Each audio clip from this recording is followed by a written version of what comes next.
So I started stand-up comedy about 7.5, almost 8 years ago, which was just a great way to tell penis jokes to strangers.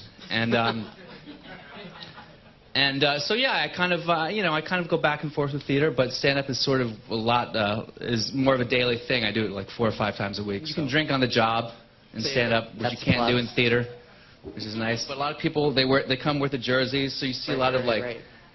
It's pretty cool to see a Broadway show where you see the women like, and the guy's like, hey, you know. So that's you see that a lot. And there's some serious like Wisconsin fans. You see guys. This guy showed up the other day in the front row. He had a helmet, and he was just like this the whole time. I'm like, is he going to throw it at somebody? I had no idea. I was like, oh, he's going to have a sign it after the show, and he just left with his helmet after the show. He just wanted to have a helmet while he watched the show, I guess. So that's kind of a new demographic for a Broadway audience. Yeah, I mean, it's incredible cast. How was it working with them, and how was it kind of getting to that point with the... Well, I play a guy named Paul Horning, and obviously this is a Broadway crowd, so you all know who Paul Horning is, right? Yeah. Of course we do. Clearly.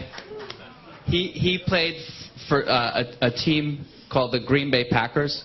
They're in the National Football League, and he was kind of a famous personality too. He was a very famous drinker, smoker. He was a Marlboro man. He was a gambler. He was a womanizer. But I would never gamble.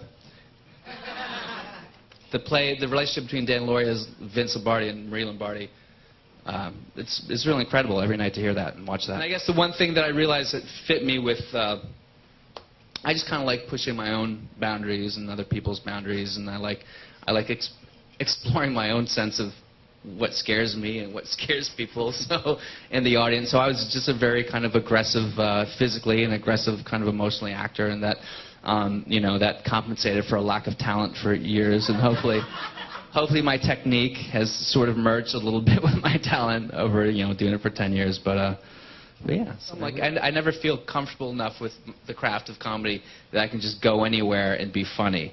Like, there's always a little bit of fear and trepidation about, like, these people are going to hate me. And I think a lot of times before I go on stage, I'm always worried about just the degree to which people will hate me, or how many people in the audience are not going to like me.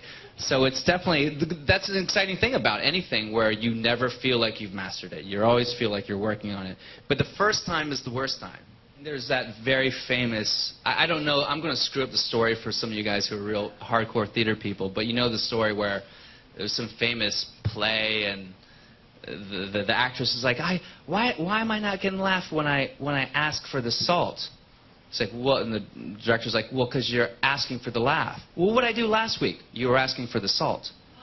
So I think in theater you ask for the salt. You know what I mean? You always try to play the truth of the moment and the sincerity of the moment, and if it's directed well and if it's written well, that's all you have to do. And if the laugh is there, you'll get it. So forcing the laugh in theater, which, if you've seen Lombardi, I'd do it, but you shouldn't. And in comedy, you can, and there are tricks to force a laugh and force applause breaks and to force bigger reactions than the joke necessarily merits.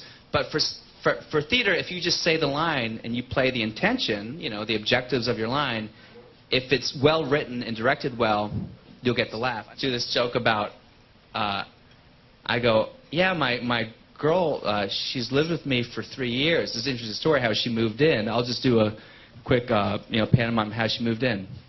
Me. What's wrong?